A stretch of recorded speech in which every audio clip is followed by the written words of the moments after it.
حضرت عمر فاروق رضی اللہ تعالیٰ نے بیت المقدس کو انٹرنیشنل سٹی ڈکلیئر کیا تھا. کرسچنز وہاں پہ نہیں آنے دیتے تھے یہودیوں کو, کیونکہ وہ یہ سمجھتے تھے کہ یہ ہمارے نبی کے, جن کو انہوں نے خدا کلیم کیا ہوا تھا یا خدا کا بیٹا, قاتل ہے.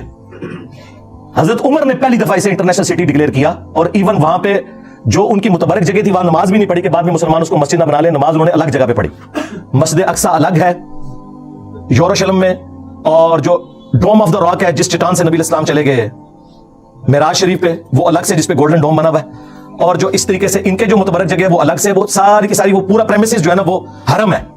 یعنی مسلمانوں کے 3 حرم ہیں, بیت اللہ, مسجد نبوی شریف اور مسجد ایلیا, مسجد اقصیٰ یروشلم میں جو ہے. تو یہ ہمارا اس کے ساتھ رشتہ ہے. باقی یہ نہیں ہے کہ ہم یہودیوں سے یہ کہتے ہیں کہ تم لوگ وہاں سے نکل جاؤ اور ہمارے والے کر دو اور ہم ہی آ رہے ہیں. نہیں, ہم کہتے ہیں کہ مسلمانوں کے پاس تھا, مسلمانوں کے پاس رہے انٹرنیشنل سٹی کے طور پر. تمام آسمانی مذاہب کے ماننے والے لوگ جو عقیدت رکھتے ہیں, کرسچن بھی وہاں جاتے ہیں کیونکہ سیدہ مریم سلام اللہ علیہا کا حجرہ بھی وہیں پہ تھا مشرقی کنارے پہ, وہ اس عقیدت میں جاتے ہیں. یہودی اپنی عقیدت میں جاتے ہیں. مسلمانوں کے لیے تو عقیدت ہے کہ نبی الاسلام نے وہاں تمام انبیاء کی امامت کروائی, بیت المقدس میں, صحیح مسلم میں آیا معراج والی رات, اور پھر وہاں سے آپ آسمانوں پہ تشریف لے گئے. معراج کا ایک معجزہ, اس وجہ سے ہم عقیدت رکھتے ہیں.